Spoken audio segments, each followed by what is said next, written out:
The views and opinions of this podcast are solely our own, with no direct intention to offend or upset. Brilliant. Fucking brilliant.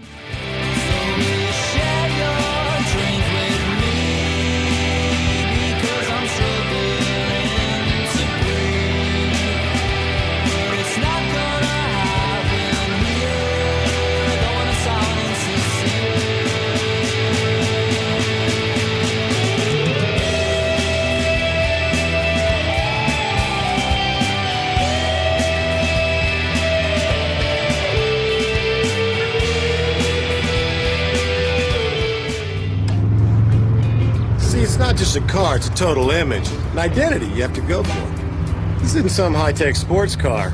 Tell you the truth, it doesn't even handle that great. But that's not the idea, is it? What are we talking about here? Pussy, right? Absolutely. Let's face it, Harry. The vet gets him wet.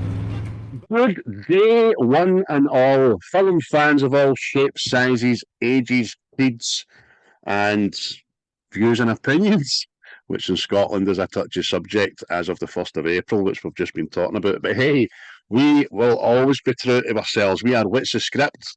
We are the very Scottish movie review podcast with a slice of comedic effect in there. And we're here for Series 4, Episode 14. And as always, I'm joined by, live over to the East End of Glasgow, Chris Ness. Chris, how are you? Hello, my fellow hate crimers. Aye. Aye, everything's hunky-dory, mate. That's us off ahead of a night of smashing guitar solos and rock musics and the likes. I'm looking forward to it. Chris and I are going to the Glasgow High Road tonight to see Slash and Miles Kennedy. And for anybody that's, how do I say this now without it being a hate crime? Anybody who is ill-informed as to who Slash may be, he was, and it still is, the lead guitarist of one of the best rock bands in the whole wide world, Guns N' Roses. So, can't wait, mate, can you? Quite be good. Well, I don't know if I can say I can't wait, because I don't know if that would be offensive to people that can wait. So I choose no comment. Top answer, Jenny. Well done. Aye, we'll nip that in the bud. No doubt if you're listening to this outside Scotland, you're probably pissing yourself laughing at us under our new dictatorship. But hey-ho. So, thanks as always to Quaint, Glasgow band Quaint, for providing us with our title music.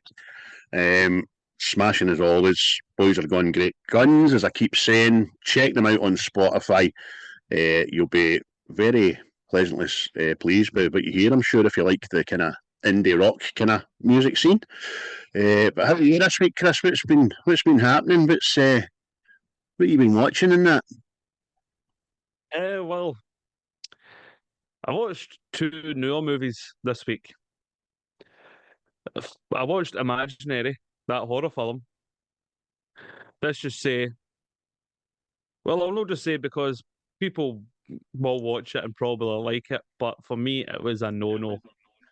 It wasn't very good, and I shan't be watching it again. Is that a teddy bear? Yes, it's the imaginary friend. Right, I nearly watched it last night, but I never. Oh, dearie me. But let's forget about that.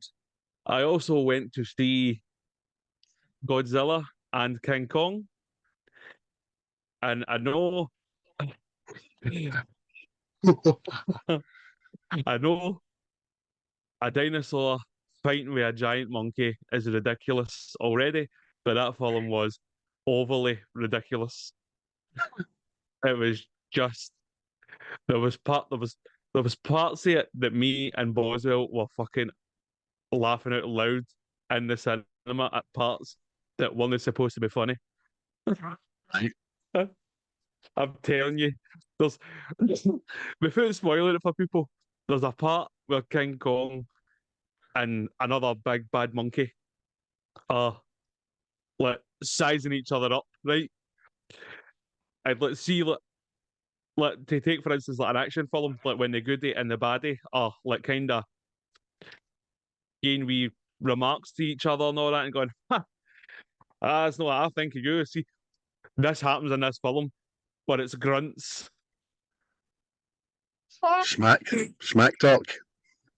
See what the fuck you talk, and it's not like a 30-second clip. It goes on for about 3 or 4 minutes. Just two big CGI'd monkeys just suckling each other like, aye. Do you think you can beat me in battle? I challenge you for the giant bananas. And I swear, there's a bit. This was how Bozo interpreted it. I didn't interpret it, but then he said to me, which made it even funnier, Godzilla is getting charged up for this fight coming, right? And then a scientist goes like that, oh my God, he's changed. He's changed, right? So I'm sitting there like that, looking at him. Look, see, usually when Godzilla charges up, his back goes all blue. Well, see, when he's charged up now, it goes pink. And I'm like, what the fuck? The next thing he said to me, he goes, mate, I think Godzilla just transitioned. Do you know? There probably was a message in there. It made so much sense. He was blue, now he's pink. Smashing. The only other thing they could have done was have him like breathe fiery rainbows. That'd have been quite funny, you know what I mean? But that sounds like a hot mess of a film. That I've never been kind of a Godzilla fan. It's all very. There's better stuff on YouTube, Godzilla animated, that people just do, and it's fucking brilliant. Like Godzilla fighting Siren Head and all that, and Cartoon Cat and the Rainbow Friends and stuff. That's worth a watch. I don't get me wrong, mate. See, if it's a monster movie, I will go see it because it's that wee boy thing, big fucking monsters fighting. You know what I mean? But it was just, mate. It was just bits. There's dialogue between some, because that was the other thing as well, mate. Right? It was like there's just mental shit happening, right? And these actors are in the middle of it, and they're supposed to be saying stuff that you're going, oh my God, that's quite serious. You know what I mean? And the whole time you're like that. It's CGI monkeys fighting. Aye. See, I've always had a problem with Godzilla when he appears with the water. And it's obviously been highlighted, but I remember saying this as a wee boy. He comes out the ocean and the ocean's up to his ankles. I'm like that. So how big's his feet? You know what I mean? Like 13,000 feet platforms on. Just never sat right with me at all. And people have done the diagram and all that since, and it's true. It's just stupid, man. Never. What check nails? Superb, man. Oh, I still kept watching the Spider-Mans, and I'm on the Amazing Spider-Man 2. It's just bad. It's poorly done. It's poorly done. It's a waste of a film, wasted characters and everything. But aye, it's the only saving grace in that movie is Garfield's acting. He's a great actor. See, when Gwen dies and all that, he makes me feel sad. And then, do you know what I think the best bit in the whole film is? The very end, when the wee boy stands in front of Rhino, and then Pete comes out and gives him his pep talk. Hey man, thanks very much for standing in for me, but I've got this and all that. And you're like, yeah, he's back, Spider-Man's back. But that was the third film after that. We never go again. Do you know what I mean? no. But it's a bad kind of plot and script in the third one. It just doesn't go anywhere. Same with at the very start, his mum and dad getting murdered, and there's just no reason for that. Do you know what I mean? It's fucking, like I say, mate, it's a hot mess of a film. But enough of what I've watched, mate. What have you been getting your eyeballs tore into? Eyeballs have been tore into. I've watched a plethora of films this week, mate. I watched The Equalizer 3, which I love. I love our Equalizer films, but especially this one. The wee Italian town he was in, I want to go and stay there. It's beautiful and it's magic. And great film, check it out. I watched Knock at the Cabin, which I thought was really, really good. A great tension builder. I was right there with it. And at the end, it just didn't have the payoff, but it was still worth a watch, I think. Pet Sematary Bloodlines, which I'm not going to tell you anything about because it's garbage. Garbage film. Don't watch it. Lights Out, I watched that again. Or Mrs. Jaggy Fingers, as I like to call her, man. That was good. No Escape, Owen Wilson, under your recommendation, and James for Seismic Cinema. What a film, by the way. Owen Wilson is so brilliant, man. Very tension building in that and on it. Especially that. For 2 seconds, I'm like, oh no. Because that militia just don't give a monkeys, man. They just get up, chopping people up, shooting them in the heat, don't care who you are. So I was cracking myself. And then at the end, I was like, is that based on a true story or what? Because who'd ever thought Vietnam would have saved Americans? Do you know what I mean? Jesus Christ. And then the one I really want to talk to you about, mate, is what I watched last night. You talked about your teddy bear movie. I'll talk about my teddy bear movie. I watched Winnie the Pooh, Blood and Honey. I know, mate. I know. Oh. Aye. I watched that last night. I had to. See, at the end, I had to shut my mouth. You know that way? I couldn't believe I'd sat through. It was about an hour and a half long, but I can't believe I sat through such terrible dialogue, acting. Look at Pooh's face, man. Get on. So, I mean, and I read up it after it to see how much they spent on this film. It was 50 grand, and it made back like 5.5 million. So, Yeezys. But I've also learnt that Winnie the Pooh 2 has just been released. Aye. That's got a budget of $1 million. So I'm in for that. It's getting a universe, mate. I think there's like 5 films coming out. Oh, the characters. You know what I mean? It's still got a mark more than Madam Web. It's got a 3 after me on IMDb, but I'm actually looking forward to the next one because I watched the trailer and it looks a wee bit more expensive, you know what I mean? It looks a bit darker and there was some good gory bits in it and that, but if you've not watched Winnie the Pooh, Blood and Honey, get a watch, man. Just, it's a good time. So that'll be me. I've not been catching up with anything else apart from a bit of football and stuff like that. But so, folks, listen, as always, thanks for listening. We had a great jump on the audio platforms last week, which was great. So whoever's doing that for us, keep doing it. Get in and listen to every one of our podcasts and history and stuff. That's great. Keep that up. So you can find us on Buzzsprout, Spotify, Amazon, Deezer, Google, not yet, again, Apple, but soon to be back in Apple, and YouTube, if that's what you want to do. But where else can you find us, Chris? Oh, you've caught me on the hop there. I noticed that because your eyes going like Rain Man there. But you've caught me on the hop there, which inspires my next saying. You can catch us in every hop that you are caught. I thought you were going to say in the pouch of a kangaroo. Oh, no, but you can catch us everywhere. You can catch us in that wee clicking noise when you're indicating to take a corner. Know what I mean? You can catch us in there. You can catch us in every stretched waistband. You can catch us everywhere. You can You can find us within the stretch marks of a recently pregnant woman who's just given birth. You There you can go. catch us in every hate crime legislation bill. You can catch us in the fourth stripe of the fake Adidas shell suit.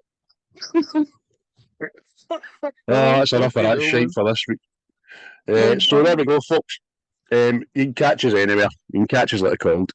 Big shout out to our boys there at Seismic, Diabolical, Wreckfast, and the like. I had the pleasure of meeting James for Seismic Cinema yesterday. So, very small in real life, the guy. I think I'm just dead big. I looked at his face, something used on his kitchen, as if, "You going to eat me, big man?" I was kidding. What a nice guy, man. Thanks for having me in for a wee while there. James Colin was all, "What's happened? You two mate. There must be a story there. Are you lovers? Was there a hate crime involved? Did you touch each other's things?" Oh, I just got a mad image of you reenacting that fucking scene in Ghost. Oh, aye. Molding a clay That's knife right. together. I know. The pot on the wheel was dry, so there was none of that shit. Never even got a selfie. So it was good to meet you, James. Oh. Brilliant, mate. And hopefully it goes a smiling come lunchtime Sunday. West of Scotland, you know what I'm talking about. So this week, Chris, was my pick. And I chose John Cameron's 1994 blockbuster, and it was a blockbuster, True Lies, starring Arnold Schwarzenegger, Jamie Lee Curtis, Tom Arnold, and a good few others. Bill Pullman, obviously, God rest him. Eliza Dushku, Tia Carrere. I've got a lot of time for Tia Carrere. Charlton Heston. I totally forgot he was in this. 100% totally forgot about him being the old, cantankerous, white Nick Fury. And Arthur Malik. But the synopsis is, very quickly, guys, just to get out the road. Harry is a secret agent, and his associate Gib, who work for the Omega Sector, endeavour to locate 4 missiling automatic warheads. It is then Harry realises that his marriage is about to crumble, and then all sorts of action and explosions and marital saviours ensue. What did you think of the film, mate? Oh, superb, mate. But this, I wouldn't say it's one of my go-tos, but it is one, if I come across, I will watch it. Because for me, I regard it as one of Arnie's best films. No, I mean, you can have the Terminators, the Predators and all this, but see, this kind of felt like something else he was doing. You know what I mean? It was like a splice of the comedic and the action stuff. Aye, and do you know, there's a bit of acting in it for Arnold, I know. Aye. Do you know what I mean? Which you don't really get. You usually get him being the kind of dogmatic, he is what he is kind of thing. But in this, he's got to play a spy, and he's got to incorporate a couple of demeanours and roles. And you're right, mate. I think it's great. It's a cross between fucking James Bond and Jack Slater, isn't it? Yeah, mate. It's one of my. I'm sure it's. Well, she did say that at the time anyway. It's one of her favourite films. Know what I mean? So, but aye, because that's the first time I seen it, and she put it on, and I was like, I like this. I'll watch this. You have won this round. I will come with you. As I said, mate, it's James Cameron was the director. Obviously, he's got a lot of history with Arnold being the Terminator, and we all know James Cameron's just a money pot. But how did this film do financially?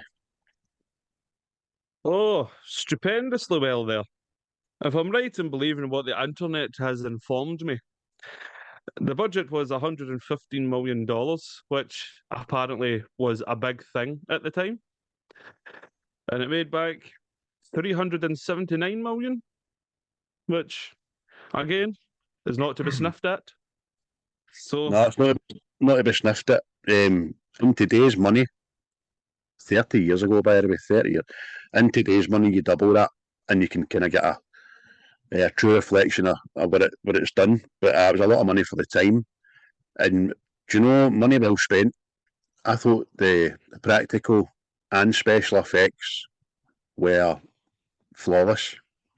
I didn't see anything that was cartoony, out of place. Did you think yourself? Well, to back up what you were saying, it was actually nominated for an Oscar for visual effects, so that just hammers it home. But you're right, it's if you didn't know there was if somebody hadn't told you there was CGI in it, you wouldn't really know. Know what I mean? So no, definitely. Maybe the jet fighter at the end is a bit questionable, but at the same time, I know it's no. So if you want to nitpick at stuff, nitpick. You know the only thing I will down this film for? It's the clearly visible on many occasions stunt doubles' faces. They're fucking outrageously shocking for him, her, for him. They really are. Even the terrorist guy on the bike, he does this jump and you see his wig going. So I thought that was a bit lazy for Jimmy Cameron, you know what I mean? Everything else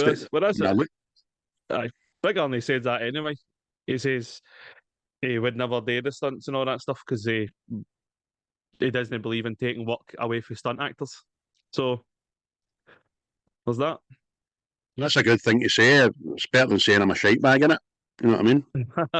Well, in saying that as well, there could have been no more Arnie after 1994 making this film.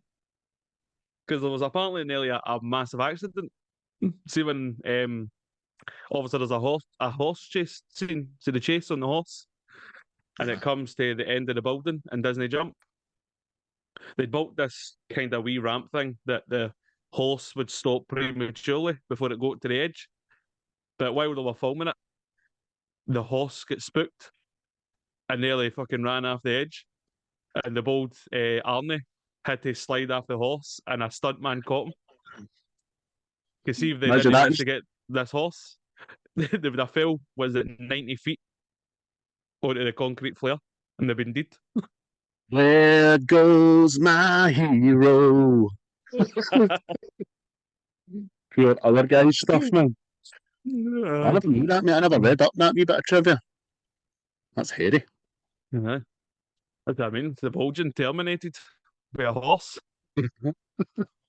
I could not self-terminate. I'll get the horse to do it. It's all right, mate. So Jamie Lee Curtis, mate. What's your thoughts on her as the leading lady? Well, mate, I was thinking about this the other night. See every film I've watched Jamie Lee Curtis in. I like her in it.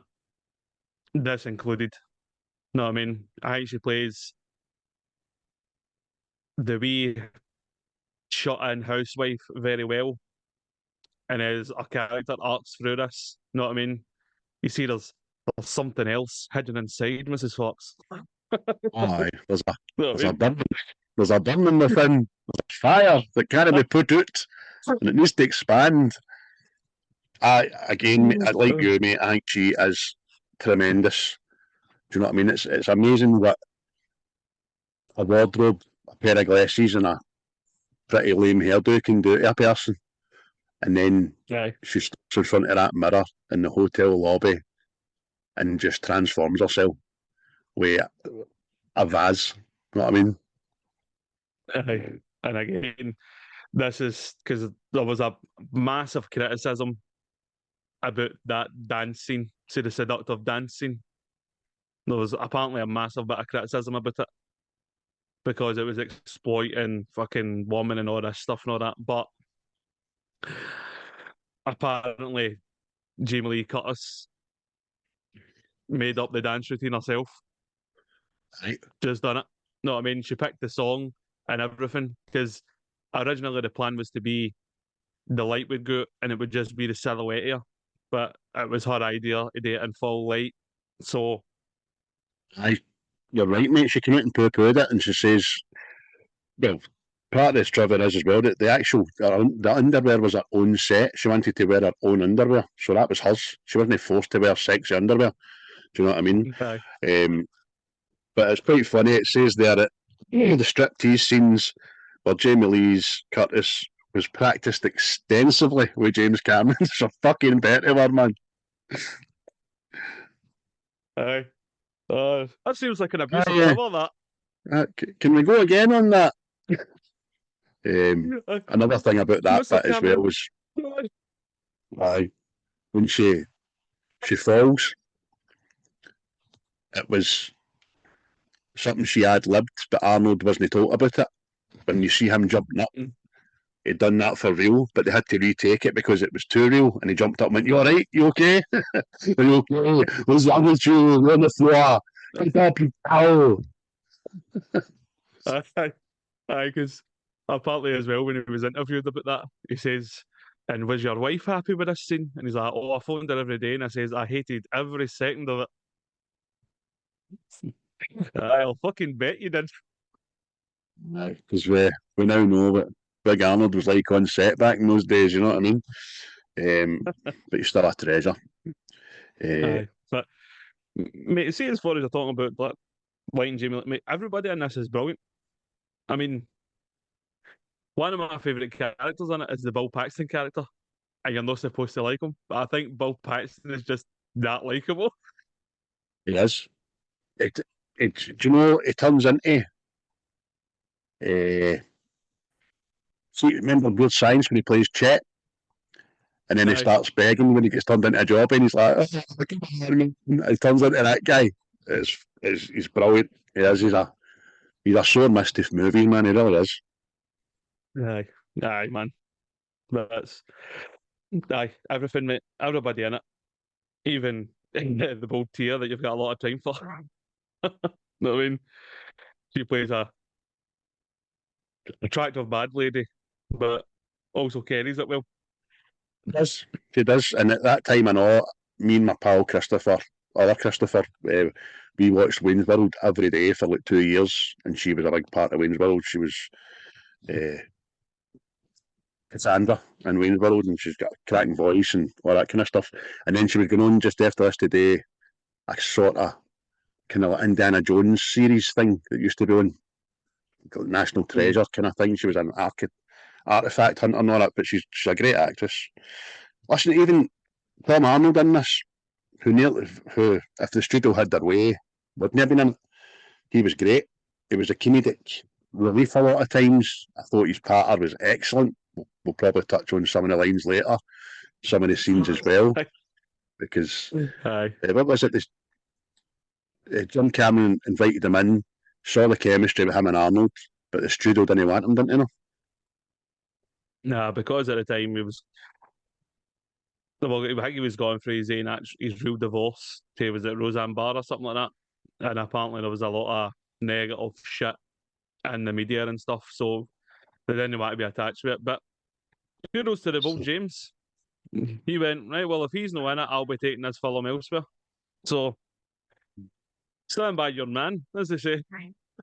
You can just imagine the studio. Oh, wait a minute, James, come on. Well, I'm just saying, might be better with him knowing it, but no, you want him, you can have him, son. He's great. You can just imagine that, wouldn't you? A studio exec. Whoa, James, baby. I'm your white knight. James, Bubby. How did that was coming? Hey, James, come on, what is this? Method acting? Put away the gun, man. This is television, not radio. Or radio, not television. That man's a treasure. That's great. So, which some of your favourite bits in it, mate? Give us a wee scene. Oh, there's plenty to talk for. Plenty. Like, for comedic value, right? It's the one the terrorist is shooting at Gibb, the Tom Arnold part, and he hides behind a street pole. See his face when he's getting shot at, mate. He's like that. Like a human reaction, mate. Oh, it's poor comedy, innit? And then when he comes out from behind the pole, he goes like that, checks himself for holes. Aye. Aye. And then checks his knob and he goes, oh, thank God. And then gives the pole a wee kiss. Aye. Fucking brilliant. That is. Oh. But that's littered through this film, and it's I put down like one of the very first things you see is when Harry comes out the ice with scuba gear on, and then he goes and hides, and he takes the scuba suit off, and he's got a perfect dinner suit underneath it. It's sun-creased or nothing. I'm like, oh, this is this kind of film, is it? Yeah, I'm in for this. This is good. Aye. Oh, mate, there's so many, man. Obviously, again, comedic value. Big Arnie chasing the terrorist guy, and the horse refuses to jump off the roof. I thought it was just fucking hilarious and all, man. And it's after it, he gets up, and the horse backs up, and then he starts chastising the horse. What kind of cop are you anyway? Like, oh, fuck you. What's wrong with you? You let him get away. What kind of cop are you? The horse just goes. Oh, mate, mate, because I remember, I know people were going about the series. I can't remember what John Wick film it was, but they were making a big deal with the fact he was riding a horse in it and he was shooting people. And I'm like, that's I'm positive that's been done before that. You know what I mean? It was like, okay. That's great, because even when he first gets on the horse and he radios Gib and says, how far away are you? I'm nearly there. I'm going to hurry up, please, because my horse is getting tired. Okay, your horse is getting tired. Is that what I mean? Did I hear you right there? Of course you're on a horse. Aye, it's you in it. Brilliant. Aye, oh, mate. Aye, mate, there's so much mentalness in this, mate. I've just put. Again, I think what's another. See the whole attack on the bridge when they're trying to stop the nukes getting into America. I think just that whole sequence is brilliant. You know what I mean? To the stunt where Jamie Lee Curtis gets lifted out the motor as it dives off the bridge. I think everything's just well done, man. Brilliant. That's amazing. That is amazing, because it's a one-shot thing. You can see it. It's the late grab and the car going off right into the slab in the water. It's fantastic. That's when stunts were stunts. Yeah. That's proper Fall Guy shit. You know what I mean? And this is kudos to Jamie Lee Curtis. But they were talking about getting a stunt double to do that, and she says, "No, I'll do it." And she done it on her birthday. There you go. You know what I mean? So, aye, superb, man. Good old Jamie Lee Curtis. Good old Jamie Lee Curtis. She doesn't think twice about sacking a stunt person. It's Big Arnold that's looking after these stunt guys, you know what I mean? Not myself, mate. See the bathroom scene when the two terrorists follow him into the bathroom and he puts the cigarettes down, the wee camera on it and stuff like that. I thought that whole scene was funny and choreographed brilliant. See, the first wee guy comes in, combs his hair right. See the second terrorist, Terminator 1, walks in slow motion. Yeah. He's got the green kind of jacket on and he's some size, and I'm like, Terminator 1. The only thing that was missing there was the dun, dun, dun, dun. Do you know what I mean? I thought that bathroom scene was great, because all the while there's a wee guy in the toilet. Wee businessman. Let's get on it there. And it's see that scene as well, mate. I wonder if that inspired the Mission Impossible scene. See the one that's like Tom Cruise and Henry Cavill fighting a wee spy in the toilet? Because again, it's very similar. It's very similar. It's a good shout, that, actually. Aye. What else is there? There's some, we've talked about practical effects and stuff like that as well, but there's some amazing camera work in this. There's when Harry's in the car with Simon and he's kidding on, he's going for a test drive, there's a bit the two of them talking and the camera pans right round for the the passenger side to the driver's side while the car's in motion. How the fuck did they do that? That's great. And it's something you would miss. I missed it for like 20 years, 30 years. 30 years this has been out. Jesus. I just noticed it the other night. And then the camera work when Dana's on the crane up high. That's vertigo there. That's he's going to fall. Aye. Man, there's all sorts of like even a bit I think is it's superb because it's like Steve, a woman had this opportunity to quiz her man. She would do it every day. Soon about obviously they've been captured and Harry's been gave the truth serum. And she's like, so if I ask you questions, you're going to give me the right answers. And he's like, well, you just need to ask me questions.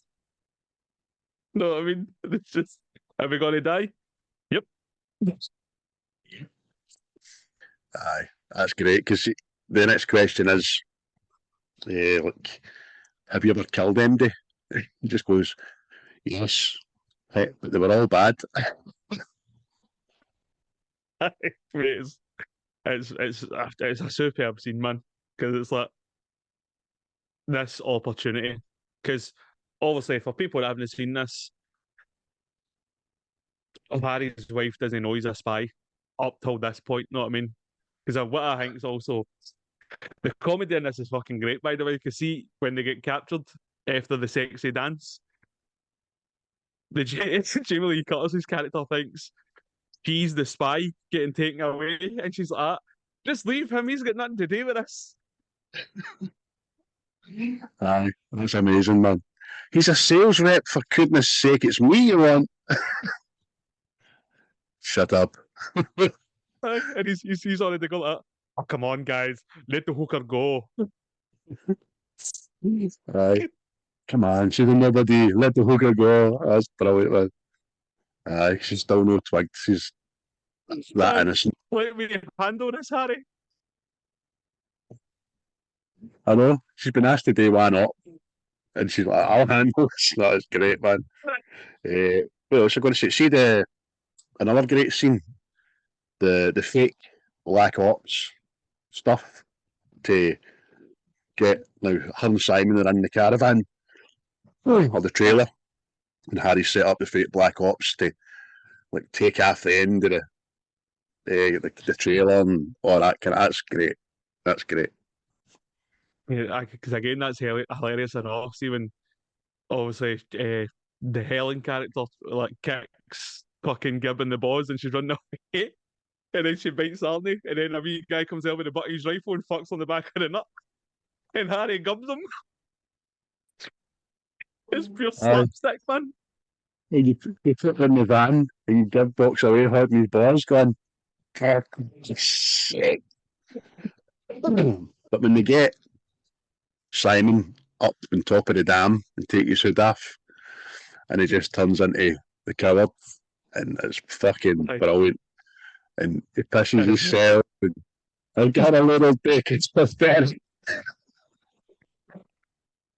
What a line.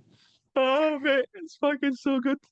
And see, I think I didn't fucking realise either until I was like reading up on stuff like this. Simon and Harry are the same character, but playing their roles in reverse. That Harry's like a spy, but he plays being a salesman, and Simon's a salesman playing a spy. It's fucking superb, man. Oh, but again, you're not supposed to like Bill Paxton's character, but the guy just comes across as fucking brilliant, man. Brilliant. Aye, and by the way, his master plan isn't he without its genius? Do you know what I mean?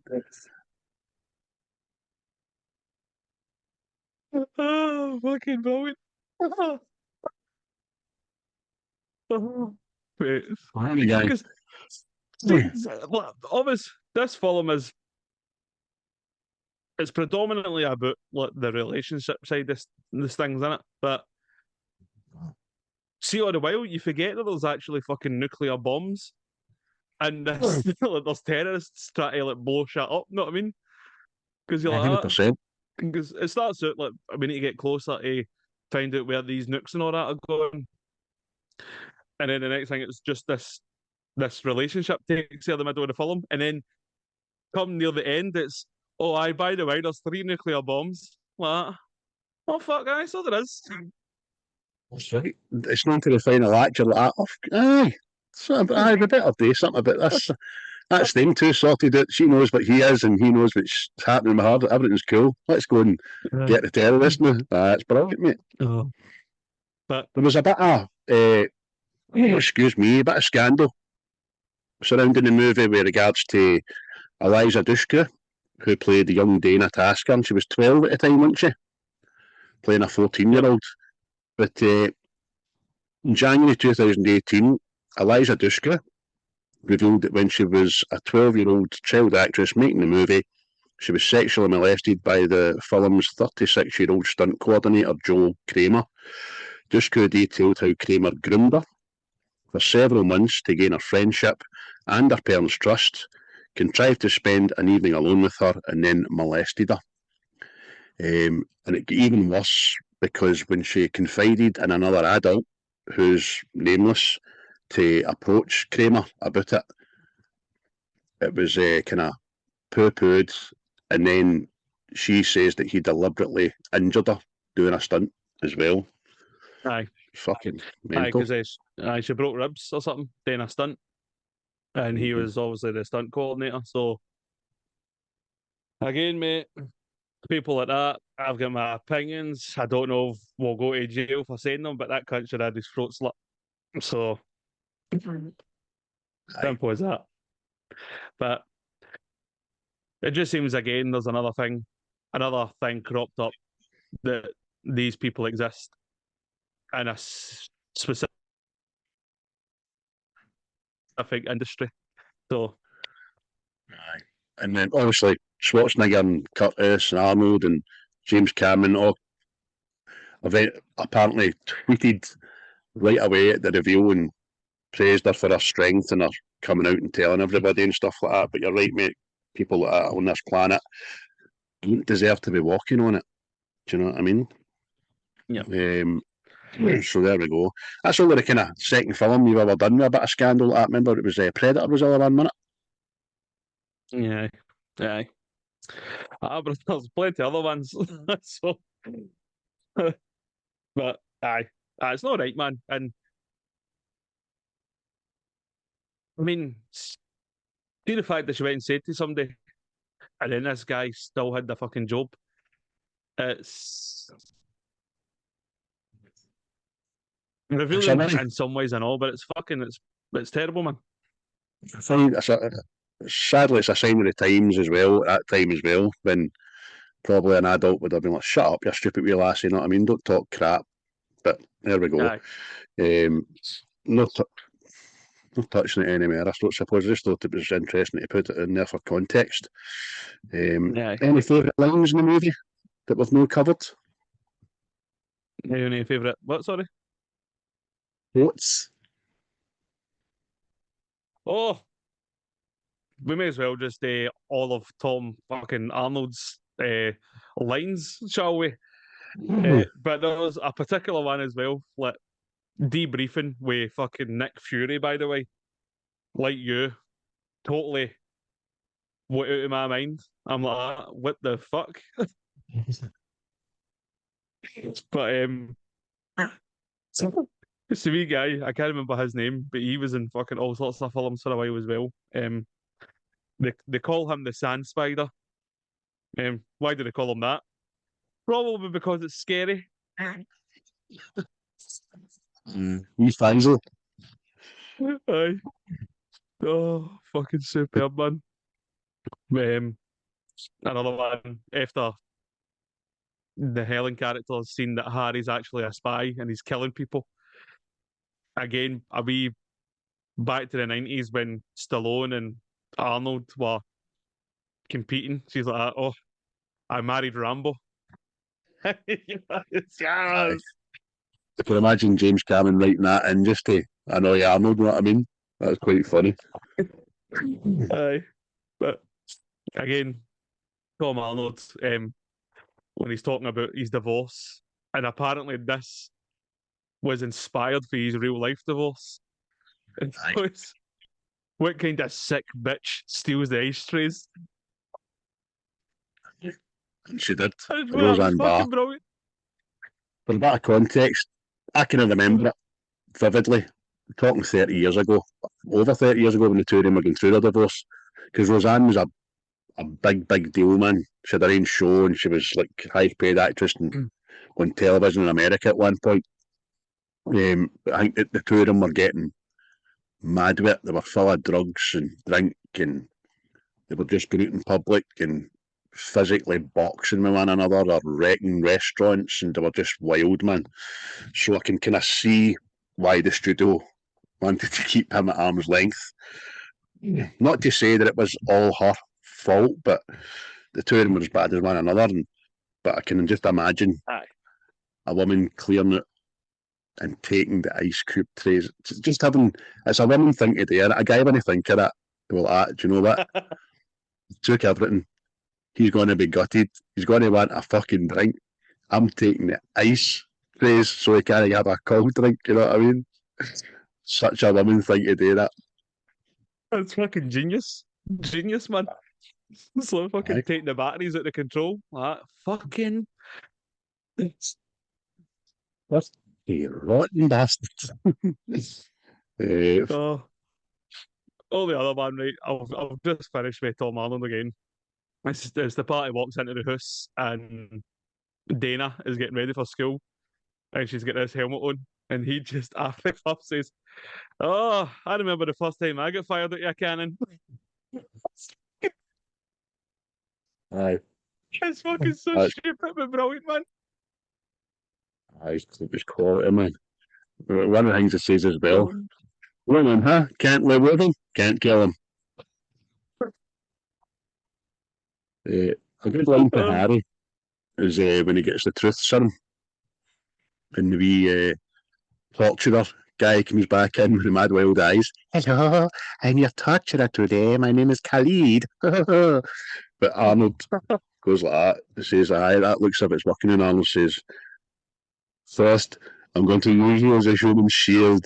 And I'm going to kill this guard over here with the Patterson Bruckner on the table. And then I'm going to thinking about breaking your neck." "Really? Why is that?" "Because you know my cuffs." "Yes, I picked them." And then just does what he says. So that was a good line. Aye.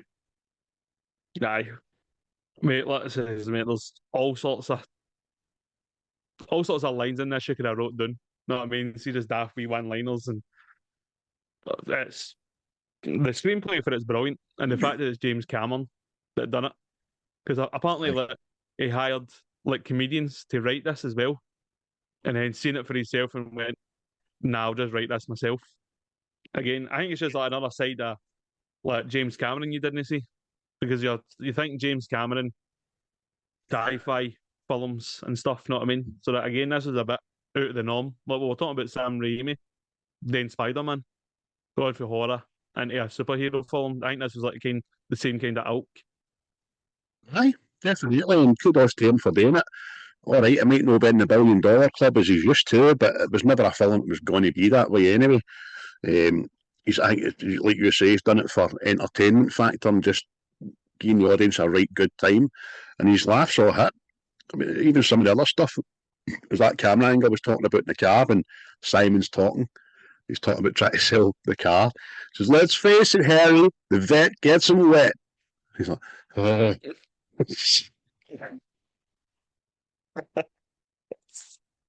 Oh, but see the whole idea of like the spy having a family and him going through like normal, like to be perceived like husband shit. I thought the whole idea behind that was brilliant as well, because like the whole like what does James Bond do when he's not being James Bond? I mean, You see, you never do get that. You never, as he says in Skyfall, orphans pick the best agent, make the best agents and all that. He's not got a life. His life is 007, and MI5 or 6 or whatever it is. You're right, mate, it's a great angle, but it's also an angle that just couldn't be done in the day. No with social media, mobile phones, your wife wanting FaceTimes and stuff like that, just couldn't be done. You couldn't be sitting in Kandahar tied to a chair with your phone going, the wife, you know what I mean? But the angle was great. But see, for years as well, right? I'm glad it didn't happen, but an aspect it did happen. We'll talk about how there was going to be a sequel to this, and James Cameron was going to do it. Now, I'm happy that didn't happen. But then, like I've been saying to you for a while, like, if people have been listening to this, I go on about things being turned into a fucking series. This was turned into a series. And should you be interested, the second series is coming out soon. But why? Just fucking why? Seen it. I know, mate. I've seen it. I've had no desire to watch it. Maybe having watched this film, I'll check out the first episode. But it's not going to have Arnold Schwarzenegger or Jamie Lee Curtis or Tom Arnold in it. You know what I mean? It's not even going to have fucking racist white Nick Fury in it. You know what I mean? That's. If I make the series too, like, must be doing all right. Aye, that's it. But I mean, come on, fucking there's things get second episodes that shouldn't get second episodes. It's again, mate. It's fucking. Why just leaves? Because the end. See the ending to it. The ending to the film is perfect. You're like that. They started out as a secret couple. Come the end of the film, boom. They're now doing spy stuff together. Know what I mean? And you're left to imagine what. I don't get this whole shit now. I need to see how it goes. Fucking use your brain. That's what it's for. Go finish the film how you wanted it to finish. I don't need to know if they start doing. They can only do missions together after this, or I don't need to know if Dana wants to become a spy after it. It's fine. It was wrapped up in a bow and put under the tree for Christmas because it was perfect. You know what I mean? It was great, absolutely great. It's just what it is, mate. Because I've seen that like, they're talking about doing a sequel and all that, and I'm going, no, just I'm glad they left it. You know what I mean? But see the fact that the people that made this film went, no, we're leaving it where it is, and then there's some wanker out there just went, I reckon there's people out there that want this. Like, no, just leave it. Just leave it. Opening act, Harry dies, and it's just mate, Mrs. To put it into context, mate, it was like the Lethal Weapon, right? Lethal Weapon films, and then they made a TV series about it. And I'm going, why are you doing that? And then see right away, they killed Murtaugh and sorry about that. Spoiler alert, they killed Murtaugh and Briggs off. So you're like, so I'm not watching Lethal Weapon, I'm watching a fucking cop show with two totally different people. But what you've done is you've took the Lethal Weapon name and just bastardized it for your own purpose. I know they've done that. I thought they were just different actors and they still had the same names. No. There you go. No. Nah, no need for that shite. No need for that shite. See that the tango music, I don't know if it did it to you, but it did it to me. As soon as I heard it, I thought Addams Family. With Gomez and Morticia dancing. The original Addams Family film for the 90s, exact same version, man. If you didn't think that before, I've ruined it for you now. Every time I hear that song, I think of this. You know what I mean? For some reason, it just must be imprinted in my brain. But, aye. It's... Even, so you see, after the film was done, I was just doing the song. Shite, you know what I mean? Apparently that's the hardest thing that Arnold has ever had to learn while making movies, was doing that tango. He done it for 6 months because he wanted it perfect. He wanted it to be like Al Pacino and scent of a woman. That's what was his thought process. I want it to be as good as that. Fair play to him. So, I know everybody just thinks Arnold is the big bruiser, you know what I mean? But he's obviously put a wee bit of finesse into his craft. I can shift it. Can shift a woman about that flair, the big boy. Thinking about like a... But see, I hadn't seen the tango dance anyway, mate. The tango dance just seems to be one-sided to me. Because there's bits the guy just stands there and the woman just throws herself to the deck and all that. And then there's a bit, he doesn't even bother picking her up, he just drags her across the flare. Don't say that. See if I'd bought her these shoes, I'd be raging. You're scuffing me good shoes. Oh, look at these shoes. How much they cost me? I've not paid them up yet. They would have the cattle these shoes. They're fun. Mate. But I'm saying that we're talking about how good Jamie Lee Curtis was. No, that apparently she wasn't the first choice for Helen. She wasn't originally the cast. It was actually Jodie Foster that was cast. No. Aye. No. It's something to think about, isn't it? No. I just can't imagine her playing a housewife. No. Aye, just quick crow, doctor. I can smell you, can. Yes, she's a big girl, sir.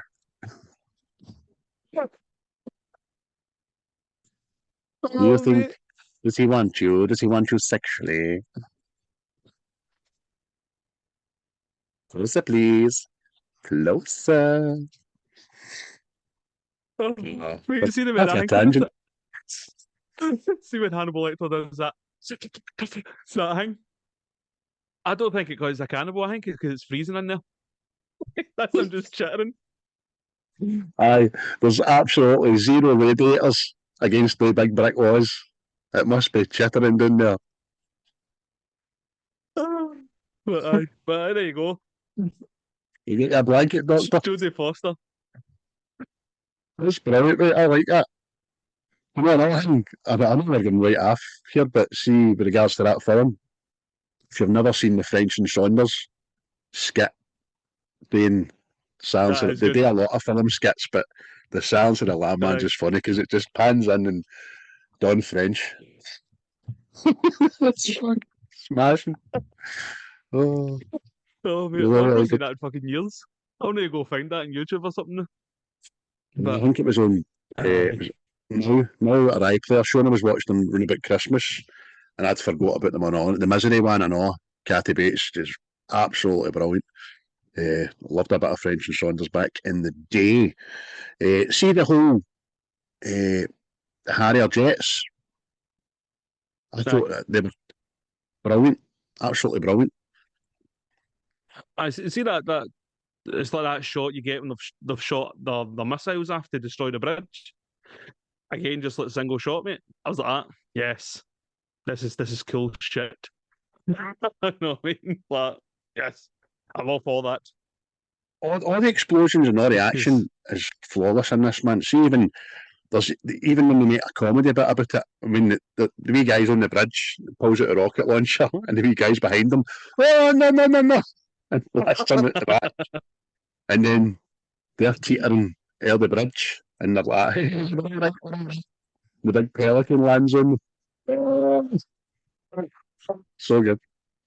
It's brilliant, mate. It's the comedy, the action is littered by comedy, but it's brilliant. Because there's a bit I know that killed me last night. I completely forgot about. See the bit where the leader of the terrorist is giving his demands to the world and all that. The Crimson Dawn will destroy every city every 10 minutes until we are given our demands, and we thinks that's got no battery, and he puts it down, and the guy looks up like that. What's the matter with you? Battery. What's that? Well, go get a chapter. I was sweating for that wee guy, man. So, oh no, what am I going to do? He's doing it big picks here. This is a one-shot performance. Oh, it was. Mate, see the bit where, which is excellent. The terrorists are on the 20th floor, and then they look at the window and the jet just comes up with Arnold in it, and he's got his wee binoculars on, and Arnold just gives his wee smile, takes out the full flare. Oh, Aye. that's very well done. Because well, you mentioned before, see the Dana, the daughter, when she's on that crane, you're like that. Oh, I mean, I don't know what the decision, but I know they need to do it for suspense in films and all that, but where's the decision making? Like, I think I'll sprint down the stairs instead of up the stairs, but I'll hide. I'll hide behind a wall. No, what I'm going to do is I'm going to climb up to the highest point, out to the furthest away point, and then dangle. And then shout for help. Shout for help. Just in case Superman's flying by. It happens in one hell of a lot of movies, doesn't it? The running up the stairs, you're like, where are you going? That No Escape I watched the other night, the date and that and all, it just happens. I know, we'll get up the stairs. Jeez, come on. Are you going to sprout wings by the time you get up there or something? See, the other thing that happens in films quite a lot, wooden tables becoming bulletproof. People die behind wooden another tables. thing that's kind of ruined a lot of action films for me. See the whole hiding behind a car. Bullets would go right through that. Apparently, it's only if you're in front of the block engine that it won't go through. So see every time like Predator and all that, when I see them hiding behind like the side door and all that guy's dead. I just say as well, if you hide behind the wheel arch, it gives you the best chance as well, because there's a lot of cast iron, wrought iron to get through there. But bullets these days surely can get through such things. I mean, when that aeroplane takes out the 20th floor, they bullets would have like soft, they terrorists, but that was still good, still brilliant, man. It's good, man. It's like the whole final act, like trying to save his daughter while flying this jet, while the terrorist is jump on the same jet, and it's just this struggle. You're like, this is high octane stuff. This. That's because see the bridge scene, see when he rescues her and all that, and then they land. You forget that he's away with the warhead in that wee van. You're like, fuck, mission's not over. Arnold, get on it. It's got all the wee tropes that you always get for saving the world stuff. Like even when he's in the helicopter and Harry phones, "Get me the president." The president's like, "Oh, how are you doing there, lad? I was out playing a round of golf." President's on the shitter, be with you in two. But that bridge it's brilliant. Cinematically, it looks amazing. By the way, it's a real bridge, obviously. It's a 7-mile bridge, and it connects the Florida Keys to the Florida mainland, which I just learned last night. Such things existed. Well, I was living in Scotland. You might not see it every day. You know what I mean? And it's not a thing that I tend to Google. I think I'll Google the bridges of the world. I enjoy a bridge, but I just had to look and see, because I think that bridge, that's been used in other films as well. I'm pretty sure it has. I can't for the life of me think you one, but again, I think it might be in Mission Impossible, because there's a part where I'm sure like, Tom Cruise is running. Oh, you know, Tom Cruise likes to run. Know what I mean? But he's running, and I'm sure there's a bomb or a jet fires a missile, and he gets pulled into the sea, like the blast blows him into the side of a car. So, right. So I think that might be the same bridge. If it's not, it's similar. But something says to me I know about Point Break, but I could be right off with that as well. But I'm sure it has been. If we Google that later, if you'd like to enjoy Googling a bridge, you probably find that it's been in a lot of other films. Anything else you want to? Anyway. Sorry? Talking about Point Break, Speed came out the same year as this, and this beat Speed at the box office. So there you go. You know how fondly Speed is looked upon by the action community. Aye, no half. There was a time there about a year ago when all the podcasts were doing a bit of speed, weren't they? Aye. Tell you, mate, see the amount of times I wanted to say it, and then it was like somebody else has done speed, and I'm like, all right, I'll wait. And then get a couple of weeks, and then somebody else done it. I was like, I actually think you said it. Did you know? I did say it, and that's why we chose. At the time, we chose Under Siege because everybody was doing speed, and Under Siege just seemed like a kind of natural choice. Anything else you want to mention about the movie, mate? No, just the whole fact that if you've not seen this, I suggest you go see it, because again, I was informed by a friend of mine who has said he hasn't seen it. So, aye. So I am a again, dog. go see it. Aye,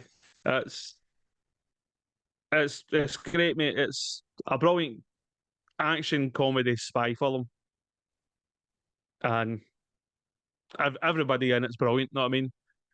Even the wee sleazy car salesman that you're not supposed to like, you end up fucking liking because the guy's such a good actor. So I don't know what more you can say that. Know what I mean? He's just a douche, but he's a good douche. He's a livable douche. And the word to Jamie Lee Curtis was without question the greatest experience of her professional life was making that film. So there you go. And look at her vast body of work. Yeah. Such vastness. So what are you giving it out of 10, my man? I am going to stick with my IMDb, and I'm going to give it an 8 out of 10. I also will stick with my IBMD, which is, funnily enough, also an 8 out of 10. As I say, the only thing I can point out about this film that was a bit lazy and stick suit was the stunt doubles' faces at points. And that was it. And that's fuck all. That is nothing, because everything that was meant to hit home. As you say, it's a comedy spy thriller. If that's what you want, watch it. You will not be disappointed. Yep, definitely. And like I say, you're getting James Cameron directing, Jamie Lee Curtis, Arnold Schwarzenegger acting. It's got comedy all the way through it. I don't know what else you can ask for a film. You know what I mean? No. And something else we didn't mention about it, it's got some of the best explosions in a movie you'll ever see, by the way, as well. Aye. So, I know that's a massive seal of approval if I've heard it. Yeah, it's a great film. I knew I liked it, but when I picked it last week, I hadn't watched it in a wee while, but I forgot how good it was when I rewatched it. Definitely will be rewatching it again because it's absolutely brilliant. And like Chris says, people, if you haven't watched this, get it bloody watched. Is it on Disney? It's on Disney, in fact. Yes, it is. Right.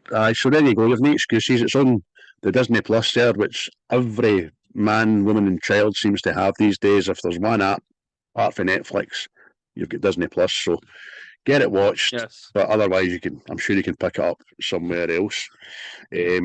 Thanks very much, everybody, once again for listening to us. I'm going to put this out on Friday, mate, night. So it gives a wee couple of days, and it gives us people a days to see it on the socials and that. So because we've no kind of plugged it this week with other things. Don't know when we'll be back next week because my kids are off for a further week, but they're in Blackpool this week with their mum, which just gave us time to do this. What's your plans for the rest of the day? What's happening, mate? When we meeting? What's going down? Well, man, what I'm going to do, man, this is me taking the stance of the crane. Right, fucking shut up. Sweep my leg. Someday phone a swan because these bets are sick. Oh, look at that. It's been a while since I've been able to brush my teeth there. I'll just walk about like fucking Conor McGregor. Fucking right, lads. But the plan is, I will say, wash our bodies of last night's sleep and plot for there. Aye. I'm thinking some establishment that sells bubbly amber nectar. So Bubbly amber nectar. That would see if somebody gave you a pint of bubbly amber nectar, you'd be fucking raging, wouldn't you? What's that? Oh, that's bubbly amber nectar there. What? it's- oh yeah, it's definitely got a good mouth feel. What you talk about, you and your fucking sipping wheat beer. Okay, what's wheat beer? Fucking beer, mate. Beer's beer. I mean, But aye, we'll so look at half air where we're meeting all that, but looking forward to it. Going to go and get a shower and that, and we take the dog out and feed him and the like. Get the mother-in-law coming to take him for the evening, so that's good. Don't need to worry about him. yes, aye. And should anybody want anything to look forward to, next movie has been decided. Oh, aye. It will be a buddy cop movie that I have fond memories of. A buddy cop movie. Buddy cop movie. Yes. Can I have a guess from there? Yes. Have a guess. I give you these guesses 3. First guess is Lethal Weapon, because you mentioned it. Yeah. Second guess is Rush Hour. That's it. Yeah. Is it? Hey! What one? First one. I will just go with the original that launched so much happiness. You know what I mean? See, Eve, but when she was growing up, she loved these films, man. I used to make her laugh, but before she became a teenager, and she used to find me funny, you know what I mean? It's Lee! Lee! Hey, Kata, what are you doing, Kata? Right. Rush Hour, mate. I think it was kind of maybe like my generation's Lethal Weapon. So, and Jackie Chan. I watched so much Jackie Chan growing up that the fact that we've not done a film with him yet is kind of, it's poor form for me. Hey, poor form for us both, mate, and it's been logged, by the way. Because, like you, I went doing a deep dive with Jackie Chan many moons ago. And my pal that put me on to him about the back catalogue he's got in Japan, China, and some of the movies, mate. Kingdom of Gold and all that. The guy's he's unreal. He's absolutely unreal, man. You could watch 3 hours, his bloopers. Aye. He's a world treasure, that boy. So, there you go. Oh, look, there's Jackie broke his... there's Jackie broke his leg. Would you want to go to the hospital? No, we're going to finish this stunt, then I'll go to the hospital. Aye. Oh, mate, there was a wee video released. Video released?